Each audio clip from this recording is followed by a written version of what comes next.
नमस्कार, मैं अभिनव गोपाल। मैं दीपक करवा। आपका स्वागत करते हैं डीकेटी की प्लेटफॉर्म पे। आज हम यहाँ आपको अपनी जीएस की स्ट्रैटेजी के बारे में बताएंगे। किस तरह से हमने दोनों ने 6 अटेम्प्ट जो दिए हैं उसमें कैसे अपनी स्ट्रैटेजी बनाई, किस तरह से हम इम्प्रूव करते चले गए आगे की तरफ, वो आज हम आपके साथ शेयर करेंगे। और ये इसका स्वरूप होगा कि हम दोनों एक डायलॉग के रूप में करेंगे, सो दैट ये जो हमारा डिस्कशन है ये थोड़ा लाइवली हो और आपके लिए भी थोड़ा इंटरेस्टिंग हो। तो शुरुआत करते हैं हम अपने ब्रीफ इंट्रोडक्शन से। तो मेरा नाम दीपक करवा है। इस साल मुझे 48th रैंक आई है सिविल सर्विसेज एग्जामिनेशन 2019 में। और मेरा बैकग्राउंड इस प्रकार है, मैंने मेरा इंजीनियरिंग आईआईटी मद्रास से ख़त्म किया है और मेरा फिज़िक्स ऑप्शनल था। ये मेरा लास्ट अटेम्प्ट था। और इससे पहले मैंने 1 साल एजुकेशन स्टार्टअप में काम किया है और as well as a CM fellow in Maharashtra state government under a senior IAS officer in tribal development department. मैं अभिनव गोपाल, मैंने इस साल 305 rank, I have secured 305th rank this year in CSE 2019. Even I come from the same alma mater which is IIT Madras, and I completed my graduation and post-graduation in 2014. After that, I have been serving in Indian Forest Service of the batch 2018, and this was my 6th attempt, and my optional was sociology. जैसे कि मैं अभी इनको टोकस के नाम से address करूँगा, क्योंकि हमारे आईआईटी में एक प्रैक्टिस थी, हमारे का निक नाम होता था। तो टोकस, जैसा कि आपने कहा कि आप इंडियन फॉरेस्ट सर्विस में जॉब कर रहे थे, तो आप हमें बता सकते हैं कि आपने किस प्रकार ट्रेनिंग के साथ, जो रिगरस होती है काफ़ी तरीके से, कैसे आपने यूपीएससी की तैयारी बैलेंस की, एट द सेम टाइम आप कैसे मॉक टेस्ट जो प्रीलिम्स और मेंस के लिए ज़रूरत होती है वो आप किस प्रकार देते थे? आपने बिल्कुल सही फरमाया। मेरी जो ट्रेनिंग होती है इंडियन फॉरेस्ट सर्विस की जो थी, तो काफ़ी एक्सटेंसिव थी और काफ़ी इंटेंसिव भी कहूँगा, extensive intensive eight the same time. तो यहाँ पर मैं कहूँगा discipline was the key, because यहाँ पर हमारे पास बहुत कम समय हुआ करता था। तो जो भी एम्प्टी स्पेसेस जो हम कहते हैं उसको मैं यूटिलाइज़ करता था। अब ये एम्प्टी स्पेसेस सुबह भी हो सकते थे, मॉर्निंग पीटी के पहले, जो कि हम सुबह 5 बजे उठते थे। सुबह 5 से 6 हम लोग साथ में डिस्कशन किया करते थे। जो भी हम मॉक टेस्ट एक साथ लिखा करते थे वो हम डिस्कशन भी किया करते थे साथ साथ। उसी प्रकार इवन लंच के समय, जब मुझे 12 से 1 का समय या 1 से 2 का समय जो मिलता था, मैं उसमें भी जल्दी से लंच करके आपके साथ डिस्कशन किया करता था। और even after my games eight 6 PM, again I used to come back and give at least 2 to 3 hours with you in discussion or personal studies, which was very crucial. Now coming to the giving of mock tests, I was very lucky that during my training our Delhi attachment happened 2 months before the mains examination, and during which we had to make a visit to the president, and we had a parliamentary attachment and line ministry attachment, during which I utilized the time after my lectures and even during weekends, when I used to give as maximum number of tests as possible during this time. So yes, these are some of the tricks which I applied. And one more thing I wanted to point out, that I utilized the inputs given in the lectures in the academy as well as in the line ministry attachment or in the parliamentary attachment. Whatever lectures I used to get, I used to collect all the major points and minor points from there, which I used to quote. Even when you used to have a lot of study tours, like for example we had West India tour and Hill India tour before the mains examination, from where I utilized all the major good examples, best practices in my answers. That's how I utilize the training time in my mains answers and examination. So Deepak, continuing with this experience, because even you have done job immediately after your graduation. So when did you decide to give examination? What motivated you to leave your job and come into civil services preparation? Right, as rightly asked, Tokas. So after my graduation, I was hell bent on joining development sector. So when I thought of joining development sector, so I gave my 1 year in education startup. There I worked. Then when you work in social sector, you have lot of interfaces with the government. तो जब सरकार के साथ काम करने की हमने शुरुआत की, तब समझ में आया कि when you are within the government, तुम्हारा मैंडेट और जो रिसोर्सेज मिलते हैं वो बहुत ज़्यादा होता है और वो बहुत बड़ा होता है। तो उस हिसाब से मैंने तभी 1 साल के बाद डिसाइड किया कि this is the time to take the risk, and hence I started my UPSC preparation. और just but I would seriously recommend to the UPSC aspirants कि आप जब ग्रेजुएशन कर रहे हो that is the right time to start UPSC preparation, क्योंकि तब आपका ऑप्शनल पढ़ाई के साथ साथ तैयार हो जाता है। तो जब आप ग्रेजुएट हो तभी आपको उसके बाद सिर्फ जीएस पढ़ने की ज़रूरत होती है और आप अपना ऑप्शनल जो है सिर्फ रिवाइज करेंगे तो भी आपका एग्ज़ाम क्लियर हो जाएगा। तो जैसा कि टोकस आपने 4 साल से तैयारी कर रहे हैं और आप ऑलरेडी सर्विस में हैं, तो आप बता सकते हैं कि आपने ये जीएस के आंसर राइटिंग की प्रैक्टिस कैसे की थी, किस प्रकार की थी? मैंने जीएस आंसर राइटिंग की प्रैक्टिस पिछले 4 साल से लगातार आपके साथ करी है और नियमित रूप से, as in we have regularly practised the answer writing from secure initiative of insights on India platform, which used to give the questions from the daily newspaper. So I would like to highlight here that because being Deepak was my study partner here, so he used to ensure that we both used to ensure that we both push each other. We write answers every day. It's a kind of accountability mechanism which we have established between us. Then it used to also act as a checks and balance also. We used to push each other, push beyond our limits, so that हम track पे रहे. Yes. So initially when we started answer writing practice in 2016, when I remember first, then we used to have a lot of problem. We tend to write very long answers. We never used to stick to what has been asked in the question. Now that thing improved gradually when we started following a framework analysis. First of all, I'll say a very general framework of the answer. Say an introduction first, then multi-dimensional body, and then a very good futuristic conclusion. So like this, we used to maintain a framework. But coming to the multi-dimensionality of some answer, we used to also have very specific frameworks, which was actually advised by one of our senior in IIT Madras only. He had advised about these frameworks. So why don't you tell Deepak about some of these frameworks, say agriculture, or taking by an example. So coming to agriculture, so here the framework would be that we would see supply chain from top to bottom. तो agriculture की supply chain क्या है कि एक किसान सबसे पहले अपने खेत को तैयार करने के लिए पैसे बोरो करता है।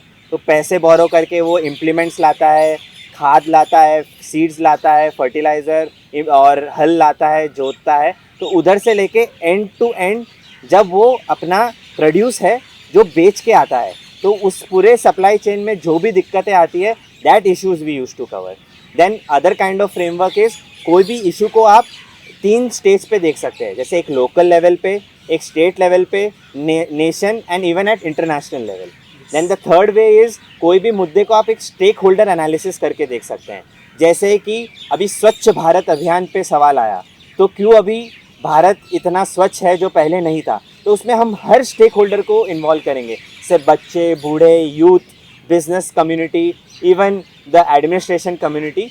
And thirdly our framework used to be this supply chain which I already mentioned. and lastly जब कोई भी framework नहीं बैठे तो आप UPSC syllabus उठा के हर टॉपिक से आप उसके रिलेटेड इशू लिख सकते हैं, जैसे coming from history, geography, economics, polity, your international relations, security, ethical perspective, science and technology, environment and वगैरह वगैरह. तो क्यों ना दीपक इसमें हम लोग एक एग्जाम्पल लें जो पिछले साल मेंस में पूछा गया था. या डेफिनेटली. सो आई थिंक हम एक क्वेश्चन ले सकते हैं जिसमें बोला गया था कि women, despite women having reservation इन लोकल सेल्फ गवर्नमेंट, फिर भी हमारे जो पॉलिटिकल प्रोसेस में जो सिस्टम है वहाँ पे अभी भी पेट्रियार्की इज़ इनग्रेन्ड. तो आई थिंक टोकस क्यों ना आप शुरू करें. हाँ, इसमें हम लोग इसे देख सकते हैं कि जो कीवर्ड्स हैं, पहले आप देखिए क्वेश्चन में कीवर्ड्स क्या हैं, क्योंकि सवाल इस तरह के आजकल आ रहे हैं कि आपको पहले समझना पड़ेगा सवाल पूछ क्या रहा है. तो यहाँ पे जो 2 कीवर्ड्स हैं वो है पैट्रियार्की और है इंडियन पॉलिटिकल प्रोसेस और women representation in local self government. इसका क्या इम्पैक्ट पड़ा, क्योंकि अब कमेंट बोला गया था इसमें क्वेश्चन. तो हमें ज़रूरी है कि दोनों पहलू दिखाने पड़ेंगे, क्योंकि कमेंट सपोर्टिव भी हो सकता है और अगेंस्ट भी हो सकता है. तो इसमें जैसे हम लोग पहले इंट्रोडक्शन, अब मान लीजिए आपको कैसे इंट्रोडक्शन देना, अगर आप सपोर्ट करना चाहते हैं कि हाँ इसका लिमिटेड इम्पैक्ट रहा है, तो you can always quote the statistics that only 14% of Lok Sabha members are women. They are women. But although this indirectly leads to that, yes, we have certain limitations of local self-government representation of women.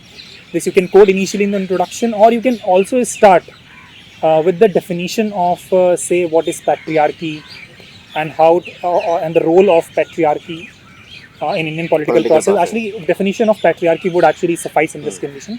Then we can come to the main body, which is the limited impact. First, we will support it that there has been limited impact of the women representation in local self-government on patriarchy in Indian political process.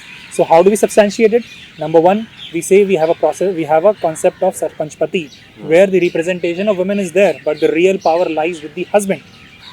Second, how many number of women leaders do we see coming out of ground level or from the local self-government and getting representation at the national level in the parliament or the state legislature? Yes. That has been also very less. Now when we see Indian political process also includes funding. Now when the entire financial process or the entire financial system is dominated and controlled by men in the family, the contribution of women in the finance of Indian political process is also very less. These are some of the points. So now अभी मैं आपको कुछ इसके against points बताऊंगा कि जैसे reservation women को देने के बाद हमारे सिस्टम में सुधार हुआ है. तो सबसे पहले तो हमारे पास बहुत सारे अच्छे एग्जांपल्स हैं, जैसे छवि रजावत जी के, जिन्होंने सरपंच बन के बहुत ही उम्दा काम किया है and she has won laurels at national as well as international level. And secondly I would say that अभी विमेन जैसे ही ये प्रोसेस में इन्वॉल्व होने लगी है तो विमेन रिलेटेड इश्यूज़ काफ़ी उभर के आ रहे हैं, जैसे सैनिटेशन का मुद्दा हो गया, हाइजीन का हो गया, फिर ड्रिंकिंग वाटर सप्लाई का हो गया, हेल्थ केयर हो गया, एजुकेशन का हो गया, स्पेशली चिल्ड्रन एजुकेशन, जो काफ़ी हद तक अभी भी विमेन ही ध्यान रखते हैं घरों में. और तीसरी बात है चूँकि विमेन इतने ऊंचे लेवल पे आ रही हैं तो उनके थोड़े राइट्स पे हक जमाना भी उनका सुधरा है. जैसे कि अभी कोई पेरेंट्स अपनी जायदाद बच्चों में बांटना चाहते हैं तो विमेन आर इक्वली हकदार हैं उस राइट्स के, इवन प्रॉपर्टीज़ और what ever assets they have. तो ये हो गया. इसका इनडायरेक्ट इम्पैक्ट फाइनेंस पड़ा है इंडियन पॉलिटिकल प्रोसेस में. एग्जैक्टली. सो इस तरीके से हमारे आर्ग्यूमेंट्स हो गए. अब कंक्लूजन हम लोग थोड़ा इंटरेस्टिंग भी कर सकते हैं यहाँ पे. जैसे हम लोग को आइडिया आया भी था कि हम लोग कंक्लूड यहाँ पर जो एक वेब सीरीज़ आई थी पंचायत, तो we can just quote in the web series Panchayat in such and such show, which showed that how initially when we saw the concept of Sarpanchpati, initially the lady as in the lady actress, the leading actress, who was a sarpanch. Yes, sarpanch, but she was actually a proxy of his husband. De jure hai wo. Yeah, of her husband. Yes, de jure. But as we see the advancement happens in the web series, and in the end when we see how she becomes empowered, how she comes to know all the processes, and she gives a very very wonderful speech on 15th August जब collector उधर निगरानी रखने आती है. Yes. So this way we can conclude also, and we can give other kind of futuristic way forwards also. So Tokas, जैसा कि मैं आपको जानता हूँ कि आपने बीच में central arm police forces assistant commandant के एग्ज़ाम की भी तैयारी की थी. So how did you face a challenge of making this single-minded goal of UPSC preparation and balancing it with it? क्योंकि मैं पर्सनली जानता हूँ कि इन्होंने तैयारी के साथ साथ बहुत 10 किलो से ज़्यादा वज़न रिड्यूस किया है पढ़ते पढ़ते.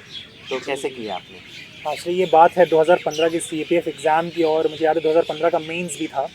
सो I had to balance both of these because CAPF physical exam was scheduled just a month before the 2015 mains exam, which was my first mains exam, or the first serious attempt I would say in 2015. So I had to reduce almost 8 kgs in 20 days, within 20 days span.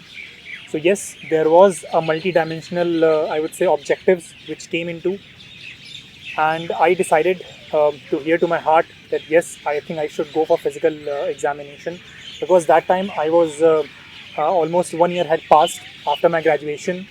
There was no work experience for me, and I had thought that I should have some kind of career security after that, and that's why I decided to go for it. Plus there was a little bit knack towards, I would say, the uniformed services which I had.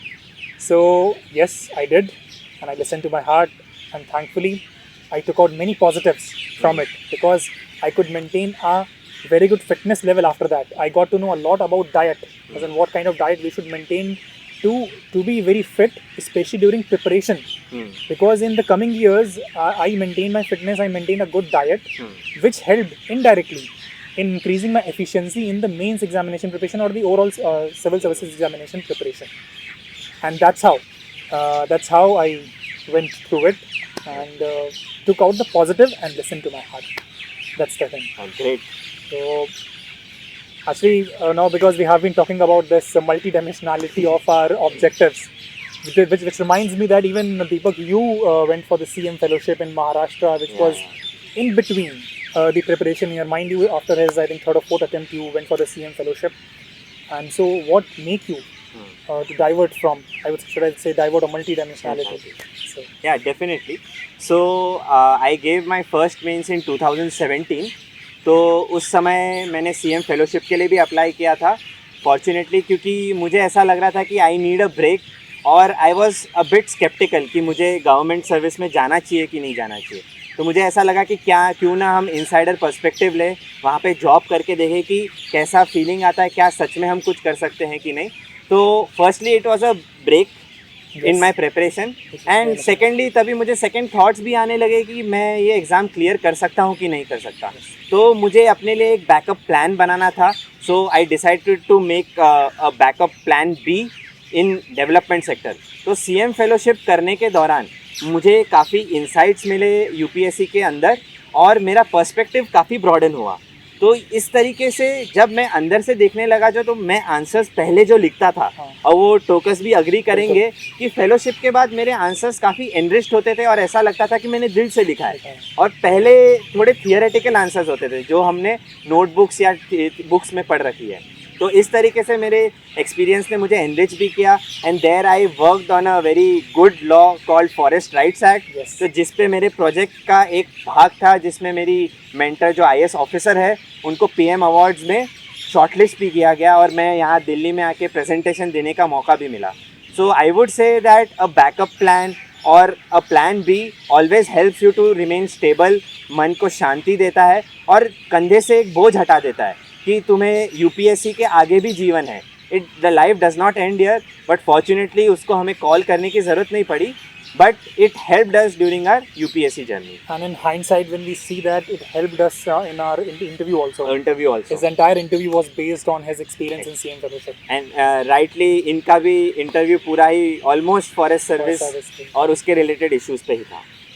So coming to Tokus' struggle with UPSC. So आपने 4 mains दे रखे थे. तो कैसे आपको पता चला कि what were you lacking in? And during your whole long process, जो आपने हर मेंस दे के निकाले हैं, ऑलमोस्ट हर मेंस दिया है आपने एक छोड़ के, तो आपने कभी ऑप्शनल चेंज के बारे में सोचा है क्या? हाँ, मैंने ऑप्शनल चेंज के बारे में ज़रूर सोचा था, क्योंकि sociology was not bearing fruits for me as in particular I would say, क्योंकि मुझे ऐसा लगा कि हालांकि मैं I stuck to sociology all my 6 attempts.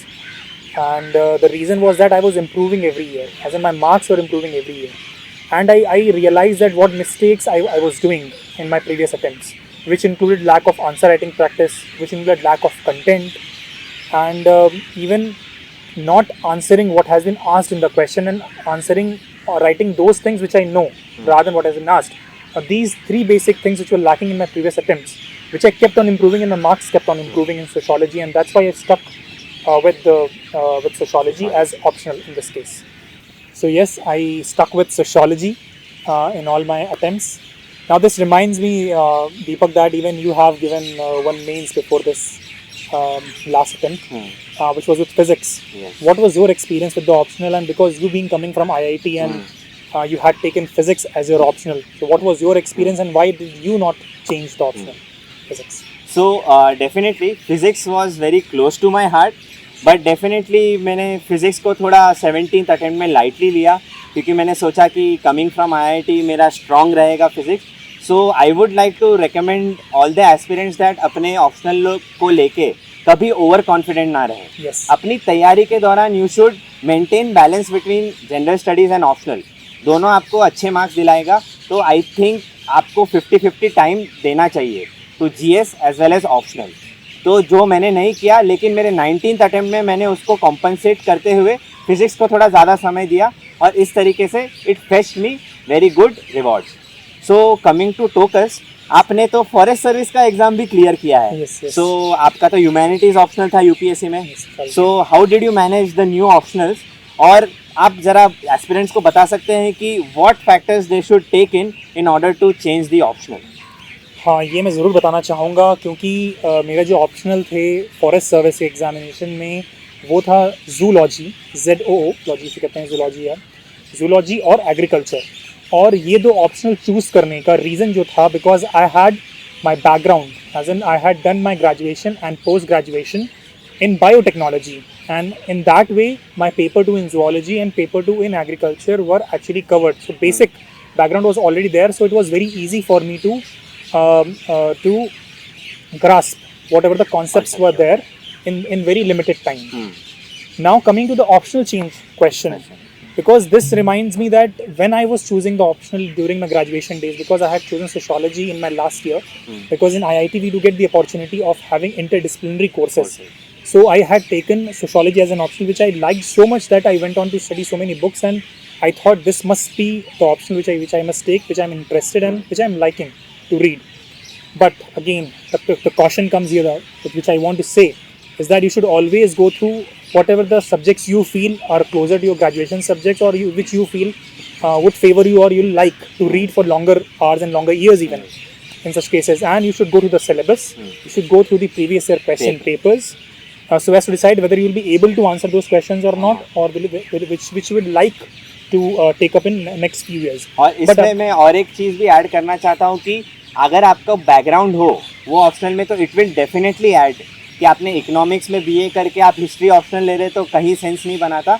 And जो ऑप्शनल आप ले रहे हैं उसमें आपको रोज 6 घंटे पढ़ने की हिम्मत होनी चाहिए, उतना आप you should enjoy studying it should not be as a burden, क्योंकि ये आपको कोई 1 महीना 1 साल के लिए नहीं पढ़ना है, ये प्रोसेस 2-3 साल के लिए भी चलेगा।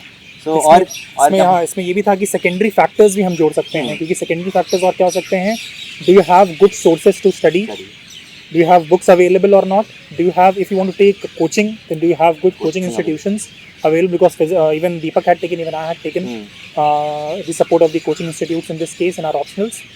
So yes, these are some of the factors which you must always take into consideration while deciding your optional. That's very very crucial. It may take time, but you should invest that much time in the optional. Exactly. तो अब सवाल थोड़ा सा हम लोग हट के पूछ लेते हैं, क्योंकि अब हम काफ़ी UPSC प्रिपरेशन के बारे में बात कर चुके हैं, थोड़ा सा ही ऑफ टॉपिक हम लोग चूज़ कर लेते हैं इसमें, क्योंकि हम दोनों ही IIT से ग्रेजुएट हैं। तो दीपक, आपको क्या लगता है, do you think that coming from a college like IITs and or the elite colleges, other engineering colleges, elite NITs, or maybe elite colleges of BU, does it really impact in the UPSC, or should I say, is there any bias in UPSC towards these elite institutions? Okay. So firstly I would like to give a caution word to all the people from the reputed colleges कि आपको over confident नहीं होना है, क्योंकि UPSC कोई super intelligence check करने का exam नहीं है। यहाँ पे आपका चेक किया जाता है कि आप कितने सस्टेन्ड हार्डवर्क कर सकते हैं, कितना इंटेलिजेंटली आप लंबे समय तक मेहनत कर सकते हैं। तो इसमें कोई गारंटी नहीं है जो अपने क्लास का रैंक 1 हो वो इसमें एग्ज़ाम क्लियर कर दे। कमिंग टू अदर थिंग कि जो इसमें से रेप्यूटेड कॉलेज से पास आउट होते हैं उनको ओवर कॉन्फिडेंट नहीं होना है, क्योंकि UPSC ऐसा एग्ज़ाम है कि ये लेवल प्लेइंग फील्ड दे देता है सबको। जो IIT से भी आता है, कोई IIM से आए, कोई DU के SRCC कॉलेज से भी आए, तो ऐसा नहीं है कि उनको एडवांटेज होगा। अगर वो सिंसियरली हार्डवर्क करे तो ही उन्हें फ़ायदा होगा। तो इस एग्ज़ाम में आपको पूरी तरीके से मेहनत करना है, and your background does not help you much in coming to कि हेड ऑन आपको स्टार्ट मिले। सो टोकस, आपने तो 6 में से 5 बार प्रीलिम्स क्लियर किए हैं, so could you throw some light on what should be the prelims plan and strategy in order to crack UPSC prelims? Yes, Deepak, you have rightly pointed out. Yes, I have cleared prelims 5 times, and that too with a very good average score of 120 in all the 5 attempts. Yeah. And my strategy has been quite clear and crisp and short, I would say, which was to go for revision at least twice or thrice of the basic books like Lakshmikant for polity or Spectrum for modern history. So these books we used to study and discuss at least twice or thrice for revision purpose. And mind you, we both used to do it on Skype calls and usual calls also. Because we both were in different cities. Yes. And after this revision purpose, we used to solve at least, I would say at least 50 mock tests of different institutions. It could be subject-wise prelims mock test or even comprehensive mock test, which we used to give at least 50. Now, why I insist on giving 50, at least 50, is that number one, it gives you an idea about how many number of questions have to be attempted. For example, we both had different ranges. I had 78 to 82 or 83 of range, because I knew what my accuracy level would be, because this had come from the solving so many number of mock tests, getting this number, how much accuracy will be there. Second thing which I would say is developing intuition, which is, I would say, of the utmost importance in prelims, because usually what happens, out of 80 questions which you are attempting, 40 questions you would be knowing for sure. You will be 100% sure that okay, fine, these are correct. But when it comes to the rest of the 40 questions, in which you have already eliminated 2 options and you already left with 2 options, only 2 options, that is 50-50, then the intuition comes in. Now, how this intuition works, I'll tell you how. Say interdisciplinary approach. For example, if you have to solve a history question, you can utilize the knowledge of environment, you can utilize the knowledge of geography in the situation to help with your intuition. Or maybe you would have read something somewhere, and by applying the logic to that previous knowledge, you can actually develop these intuitions, and many toppers have shared these intuition based or logic based answer in prelims, which will definitely help for the prelims. So in this I would also like to add that 50 mock test क्यों देना चाहिए, क्योंकि हमें हमारा एक optimum level decide करना है, क्योंकि हर साल पेपर इजी, मीडियम, टफ आएगा, वो हमें पता नहीं है, क्योंकि यूपीएससी बहुत ही रैंडमली पेपर सेट करता है. तो हमें हमारा रेंज पता होना चाहिए. तो टेस्ट देंगे तो हमारा optimum range for peaking the marks what we get in prelims could be achieve. So Deepak, आपने प्रीलिम्स के बारे में भी काफ़ी कुछ बताया और हमने डिस्कस भी कर लिया है प्रीलिम्स के बारे में. और प्रीलिम्स जैसे मेरा केस था कि I had cleared 5 prelims, but you could clear prelims twice.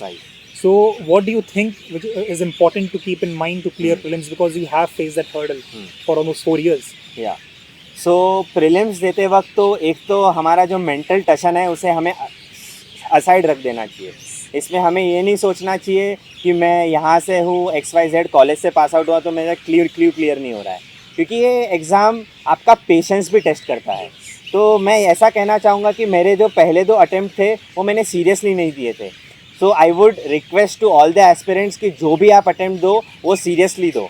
अगर आपकी तैयारी पूरी नहीं है तो you should not even think of giving attempt, because every attempt is crucial year. So आप अपने आप को मोटिवेटेड रखते रहें. भले एक बार प्रीलिम्स नहीं क्लियर हुआ हो, आप अपने आप को लॉजिकली सेटिस्फाई नहीं कर सकते कोई भी रीज़न से कि क्यों नहीं हो रहा है. बस लगे रहो, प्रैक्टिस करते रहो, एंड एज टोकस टोल्ड कि हमें इंट्यूशन डेवलप करते रहना है. तो ऐसे हमें अटैम्प्ट्स देते हुए हार नहीं माननी है. तो इससे हमारे कॉन्फिडेंटली हमें रहना है. हमें ऐसा नहीं सोचना है कि क्यों नहीं हो रहा है. Stay confident. सो कमिंग थोड़ा off track from UPSC preparation, I know that Tokas has undertaken lot of trips after mains. So क्या आप बता सकते हैं कि ये ट्रिप्स आपको यूपीएससी प्रिपरेशन में कुछ वैल्यू ऐड की थी? हाँ, मैं ज़रूर बताना चाहूँगा, क्योंकि ये एक ऐसी चीज़ है I think which I would suggest that you can also take up. For example, after 2016 mains examination, usually people can decide depending upon their preparation level. Say somebody can join the test series to improve their mains. For example, if their mains has not gone good. But in my case, what I did was, because I was confused what to do, I went on a few road trips, and that to the NGOs, specifically NGOs which have been working really good in their fields. I went to an NGO called BIF, which is based in Pune, and they're doing really great work in the entire country, and especially in Maharashtra and rural development. So I went to a model village which has been developed by them in Pune. Then I also went to Hivde Bazaar, which is a model village. Even the Anna Hazare fame village, which is Ralegan Siddhi in Maharashtra, and I actually discussed personally with Anna Hazare ji also about what kind of strategy we should have for rural development. Then I also went to Snehalya, which is again based in Ahmednagar, Maharashtra, which works for the rehabilitation of sex workers as well as AIDS patients, and as well as the sex workers, and even the survivors of the rape victims. So and after that, even I went for one more NGO, which is in Palghar district of Maharashtra, which is Gram Mangal, which works on the developing pedagogy in education system. And I must tell you, these experiences were so enriching for me that all the interviews which I have given, exclusively 2 members have always asked me about these experiences. And these experiences I've extensively quoted in my mains answers, my ethics answers. And this is how these small trips or small off the track, I would say off the preparation, which because it cools your mind, it gives you a good direction, and also helps in preparation. So Deepak, we have prepared for a really long time, for almost 6 years, I would say 5 years of serious preparation, which we have done. So it always intrigued me that how did we manage to survive these 5 many years, because so many years have passed. So how did we maintain motivation for these many long years? तो सबसे पहले तो मैं कहना चाहूँगा कि एक peer group होना बहुत ज़रूरी है जी। तो हम दोनों एक दूसरे को काफ़ी मोटिवेटेड रखते थे, बहुत ही एक दूसरे को चेक्स एंड बैलेंस रखते थे, तो ये एक बहुत ही हमारे लिए एक मोटिवेशन फैक्टर था। फिर दूसरी ये हमारे लिए बात ये थी कि हम लोग एक दूसरे को इमोशनल सपोर्ट काफ़ी स्ट्रॉन्ग था। जैसे कि हमारे फैमिली है, हमारे फ्रेंड्स है, वो हमारी भावनाओं को समझते थे, क्योंकि हम तैयारी के समय हमेशा आप ऐसा नहीं रहेंगे कि you will always feel high, you will be always up, there will be ups and downs like a sinusoidal wave, कभी ऊंचा होता है कभी नीचा। तो जब नीचे रहते हैं तब ये इमोशनल सपोर्ट ज़रूरी है। हमारे फैमिली से बात करना, फ्रेंड्स से बात करना, जो अपने साथ स्टोरीज शेयर करे कि ऐसे तुम अकेले नहीं हो, क्योंकि इस तैयारी में आप बहुत समय अकेले पड़ जाते हो, क्योंकि आपके साथ वाले लोग आगे पढ़ते हुए जा रहे हैं, अच्छी कमाई कर रहे हैं, but you are in the back. At the same time मैं कुछ यूट्यूब पे मोटिवेशनल वीडियोस भी देखा करता था, पोएम्स भी देखा करता था, जैसे टेड टॉक्स हो गए। तो मेरे दिल के करीब तो एक बहुत तो अच्छा टॉपिक है, हरिवंश राय जी बच्चन की एक कविता है कि लहरों से डरकर नौका पार नहीं होती, कोशिश करने वालों की कभी हार नहीं होती। तो ऐसे सब देख के मैं अपने आप को काफ़ी मोटिवेटेड रखा। बिल्कुल। तो कमिंग टू हमारे यूपीएससी अटेम्प्ट, सो टोकस आप ज़रा बता सकते हैं कि सिविल सर्विसेज एग्ज़ाम क्रैक करने के लिए कितने अटेम्प्ट ज़रूरी होते हैं? अगर आप मेरे एक्सपीरियंस से देखें, in my experience I think it takes 2 to 3 years, because you have to develop the base and then you do something, then you improve upon it. So in my opinion, it usually takes 2 to 3 years to have a good rank in the UPSC examination. हाँ, so good rank से इनका तात्पर्य ये है कि आपको जो service चाहिए वो मिले, जैसे IAS हो, IPS हो या IFS हो। जी बिल्कुल। इसके लिए कम से कम 2-3 साल का तो जरूरी। These are experienced people speaking. हम दोनों ने 6 अटेम्प्ट दिए हैं जी, और IAS बने हैं, तो इतनी मेहनत तो लगी है। तो यूपीएससी की तैयारी के दौरान हमें काफ़ी टाइम शॉर्ट नोट्स बनाने पड़ते हैं, क्योंकि हर रोज़ इस दुनिया में जो भी खबर आती है वो हमारे नोट्स में ऐड हो जाती है। तो टोकस क्यों ना आप शेयर करें कि हम ये शॉर्ट नोट्स कैसे बनाएं, how to make, where to make, when to make. हाँ, तो शॉर्ट नोट्स की इम्पोर्टेंस बहुत ज़्यादा है इस एग्जामिनेशन में, बिकॉज आपको आखिरी समय में रिवीजन भी करना होता है और लास्ट मिनट भी प्रिपरेशन आपको करना होता है। तो इसके लिए बहुत ज़रूरी कि आपके बहुत शॉर्ट और क्रिस्प नोट्स हों, जिसमें कीवर्ड्स मेनली हों आपके। तो इसके लिए मैं ज़रूर मेंशन करना चाहूँगा कि जैसे हम लोग क्या करते थे कि हम लोग डेली आंसर राइटिंग प्रैक्टिस करते थे, तो हम लोग उसमें उन्हीं आंसर्स क्वेश्चंस को अटेम्प्ट करते थे जो इंपॉर्टेंट लगते थे हमें, और जो काफ़ी मेजर टॉपिक्स थे, जो ब्रॉड टॉपिक्स थे, जिसमें हम लोग पूरे एक फ्रेमवर्क को लगा सकें या जो एक ब्रॉड क्वेश्चन बन के उभरता हो। तो उन क्वेश्चंस को हम पहले नोट कर लेते थे, उनके आंसर्स लिख देते थे और उन्हीं को हम लोग तब्दील करते थे अपने और शॉर्ट नोट्स में। लेकिन इसमें मैं एक और चीज़ हाईलाइट करना चाहूँगा कि हम लोग जो टॉपिक्स नोट डाउन करते थे उसमें हम लोग ऑनलाइन मीडियम का भी इस्तेमाल बहुत करते थे। जैसे कि दीपक MS वर्ड बनाता था, मैंने भी एवर नोट पे पहले बनाया, फिर MS वर्ड भी बनाया और कुछ मैंने हैंड रिटन नोट्स भी बनाए हैं। मैंने तीनों तरह के इस्तेमाल। इन्होंने तो अपने स्टडी टेबल के सामने चार्ट्स बना रखे थे, तो इनको जो भी अच्छा एग्जाम्पल मिलता था वो चार्ट्स पे लगा दिया करते थे। जी बिल्कुल, और यही हमें ध्यान रखना है कि न्यूज़पेपर पढ़ते समय हमें वही कीवर्ड्स और टॉपिक्स को ही समझना है, और फिर इन टॉपिक्स का एनालिसिस आपको तमाम तरीके की डेली न्यूज़ जो एनालिसिस आती है, फोरम IS पे आता है, इनसाइट्स फ्रॉम इंडिया पे आता है, IS बाबा पे आता है, वो आप एनालाइज कर सकते हैं, या आपकी जो मंथली मैगजीन्स आती हैं उसमें भी एनालिसिस आप देख सकते हैं, और उनकी मेजर पॉइंट्स को आप नोट डाउन कर लेंगे अपने उसमें टॉपिक में। तो मैं इसमें आपको थोड़ा सा एग्जाम्पल भी देता हूँ। फॉर एग्जाम्पल, मान लीजिए एक मनी लॉन्ड्रिंग पे क्वेश्चन आता है, या मनी लॉन्ड्रिंग के आपको नोट्स बनाने हैं सिंपल सा, तो उसमें क्यों न्यूज़ में अपेंडिक्स बता देंगे पहले आप कि मान लीजिए कोई रिसेंट अमेंडमेंट हुआ था prevention of money laundering act 2002 में, तो उसमें क्या अमेंडमेंट हुआ तो कंटेक्स्ट में आ गया। फिर आप बताएंगे कि इसमें आप एक छोटा सा एक डेफिनेशन लिख देंगे मनी लॉन्ड्रिंग का, कि मनी लॉन्ड्रिंग का डेफिनेशन क्या है। ये भी आपको किसी टॉपिक में मिल सकता है, या शायद आपको मंथली मैगजीन में मिल जाए, या आपको डेली आंसर राइटिंग का तस्वीर मिल जाए, या आप गूगल सर्च भी कर सकते हैं। फिर आपने ये लिख लिया, फिर आप लिखेंगे क्या अमेंडमेंट्स हुए हैं। आपने 3-4 पॉइंट्स, बस 3-4 शब्दों में बस सारे 5 पॉइंट्स आपने लिख लिए। जैसे कि PMLA में भाई डेफिनेशन, एक्सपेंशन ऑफ डेफिनेशन हुआ मनी लॉन्ड्रिंग का, तो उसका क्या इम्पैक्ट हुआ, बस ये 2-3 पॉइंट्स आपने लिख लिए। फिर आप इसमें चार्ट भी, सन चार्ट बना सकते हैं, जैसे फ्लो चार्ट जिसे कहते हैं हम लोग। जैसे इसमें आप बना सकते हैं कि कैसे मनी लॉन्ड्रिंग क्या क्या इंक्लूड करता है। जैसे बीच में आपने मनी लॉन्ड्रिंग लिखा और मेथड लिखा, और बगल में आपने कैसे एरो बना के लिख दिया कि बल्क में कैश स्मगलिंग करना, फॉल्स इनवॉइसिंग करना, या राउंड ट्रिपिंग करना, या हवाला करना, या शेल कंपनीज के थ्रू करना। और फिर जो अमेंडमेंट्स हुए हैं उसके पॉजिटिव्स 3 पॉइंट, नेगेटिव्स 3 पॉइंट, और एक सजेशन। अब जैसे सजेशन भी हम लोग फ्रेमवर्क अपनाते थे। सजेशन में जैसे हम लोग जब डिजास्टर मैनेजमेंट का सजेशन देते थे तो उसमें स्ट्रक्चरल, नॉन स्ट्रक्चरल, या अगर हम मनी लॉन्ड्रिंग ही लें तो उसमें सजेशन इंस्टीट्यूशनल, इंटरनेशनल कोऑपरेशन, या नेशनल लेवल के सजेशंस हम लोग ऐसे हम डिवाइड कर सकते थे। तो इस तरह से हम लोगों ने अपने नोट्स को बहुत क्रिस्प बना रखा था। अब मैंने क्या किया इसमें कि जो हम डेली आंसर राइटिंग करी उनसे हमने मेन टॉपिक्स निकाल लिए, उनके मेजर टॉपिक्स मैंने, जैसे मनी लॉन्ड्रिंग का मैंने लिख लिया एक पेज पर, या वर्ड पे दीपक ने लिख लिया। इसी को मैं क्या करता था कि इसको मैं बहुत छोटे सिंगल कीवर्ड्स में जिस लास्ट मिनट रिवीजन के लिए रख लिया करता था। मैं इसका एग्जांपल आपको देना चाहूँगा। जैसे INDC, जैसे जैसे पेरिस एग्रीमेंट पे कोई क्वेश्चन आता है तो मैंने कुछ नहीं किया, मैंने सबसे ऊपर पेरिस एग्रीमेंट लिखा। पेरिस एग्रीमेंट के नीचे मैंने क्या लिखा कि INDC लिख दिया, CBDRC लिख दिया, या मैंने क्लाइमेट फाइनेंस लिख दिया, मैंने कैपेसिटी बिल्डिंग लिख दिया, उसके अलावा मैंने टेक्नोलॉजी ट्रांसफ़र लिख दिया, मैंने ग्लोबल स्टॉक टेक लिख दिया। बस ये कीवर्ड्स हैं। इसी तरीके से आप एनर्जी भी ले सकते हो, एनवायरनमेंट भी ले सकते हो, आप पॉलिटी भी ले सकते हो, कोई भी मेजर टॉपिक चलो कि सिर्फ कीवर्ड्स लिख लो। कि आखिरी बार जब रिवाइज करोगे ना, जब आप 2-3 बार जब रिवाइज करते हो तो these gets imprinted in your mind, and if this comes in the question paper, actual question paper, and सोने पे सुहागा। डेफिनेटली।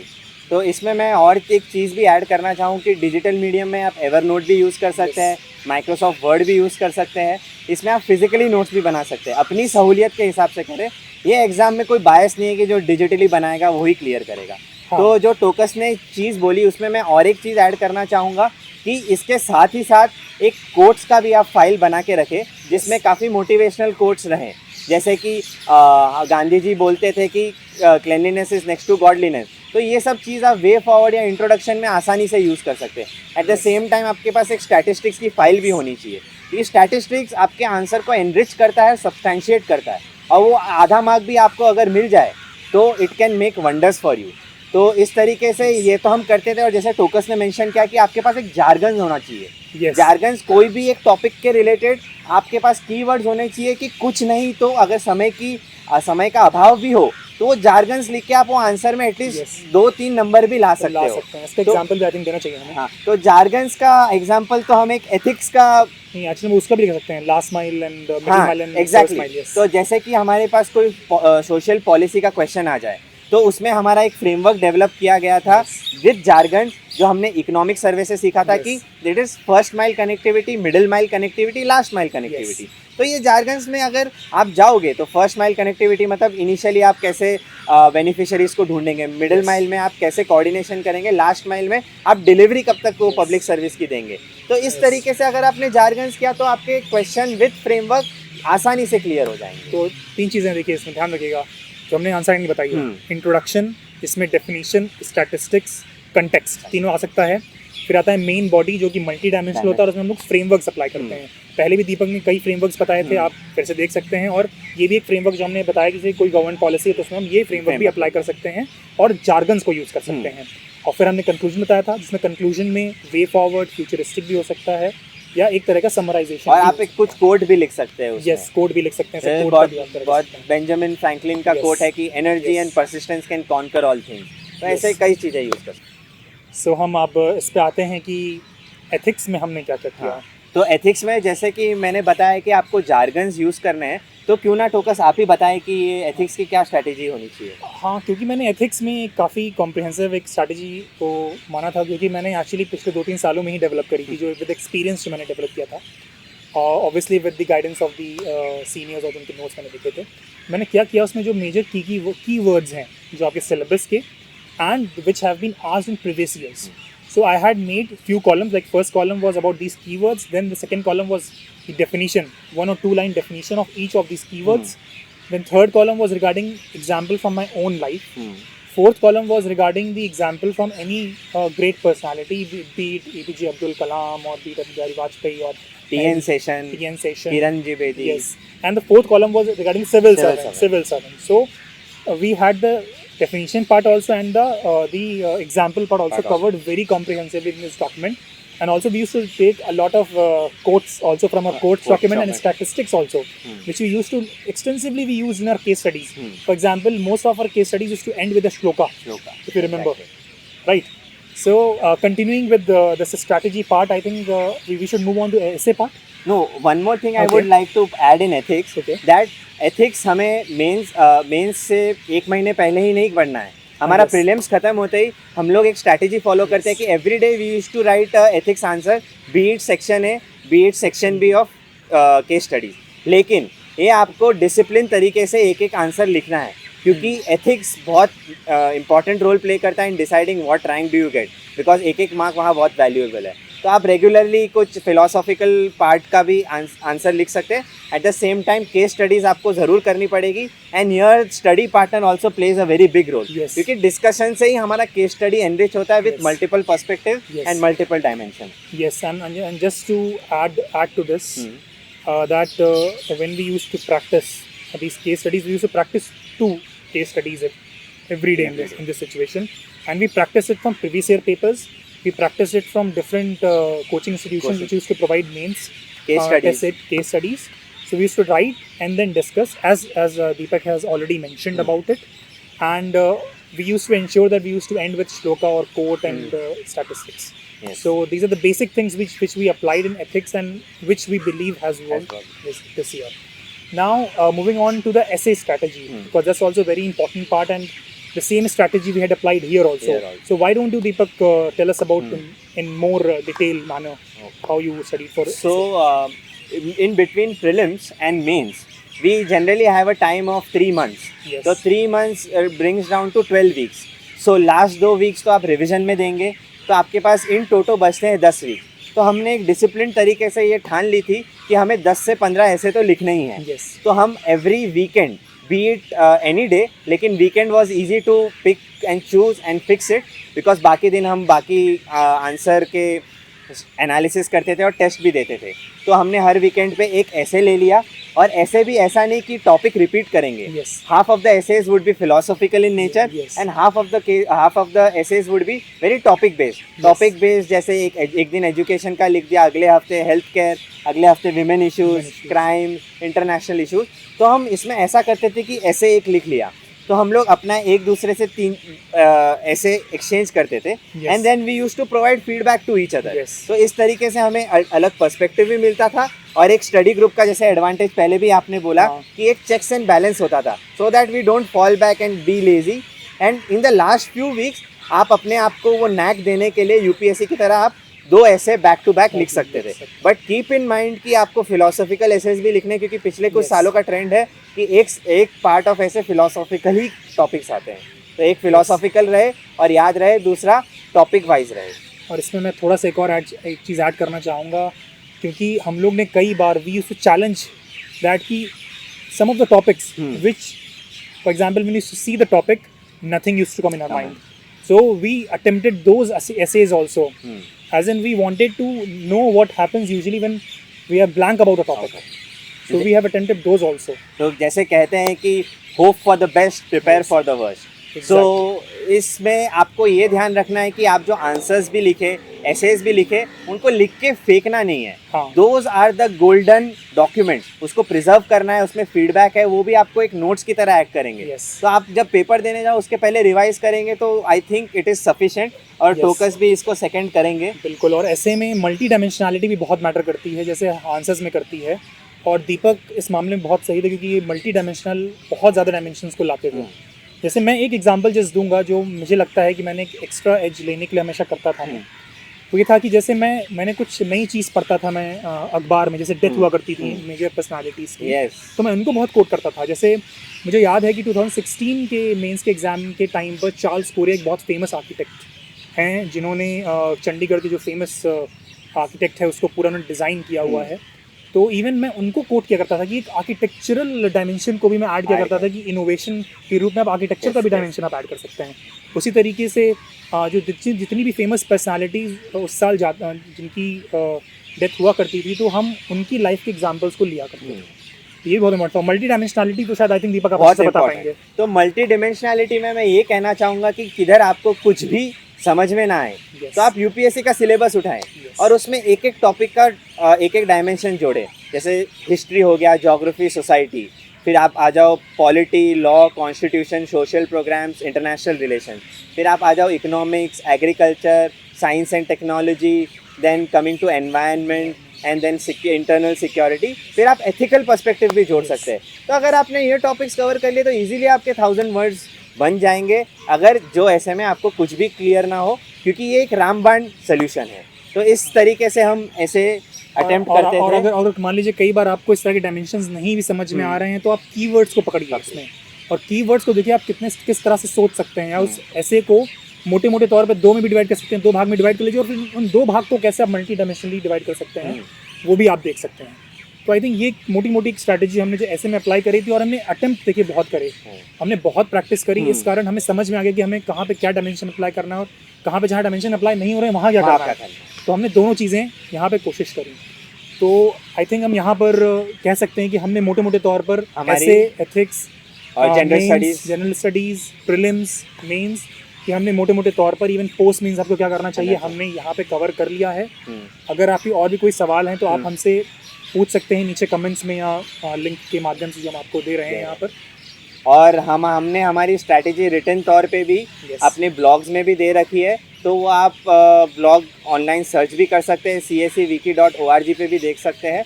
सो मैं वंस अगेन डीकेटी प्लेटफॉर्म को धन्यवाद देना चाहूँगा कि उन्होंने हमें उनका माध्यम दिया और उसके ज़रिए अपनी स्ट्रैटेजी डिस्कस करने का मौका दिया।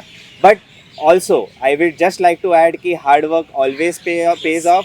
आपको all the best for your attempt. कभी हार मत मानिए, ये मत सोचिए कि अटेम्प्ट क्लियर नहीं हुआ तो आपका ख़त्म हो गया यूपीएससी की journey. Always come up in your next attempt, give your full energy, give your full dedication. आप पक्का क्लियर करेंगे, क्योंकि ये एग्ज़ाम आपका नॉलेज भी चेक करता है, एट द सेम टाइम आपका पेशेंस तो जरूर चेक, करेक्टर भी चेक करता है। एंड ऑलवेज कम बैक, कोई भी एग्जाम दिया हो, कोई भी मॉक टेस्ट दिया हो, always come back, see what you have done, feedback देखिए, अपने आंसर्स देखिए, सही गलत दोनों देखिए, और क्या गलतियां करिए उस पर सुधार करिए।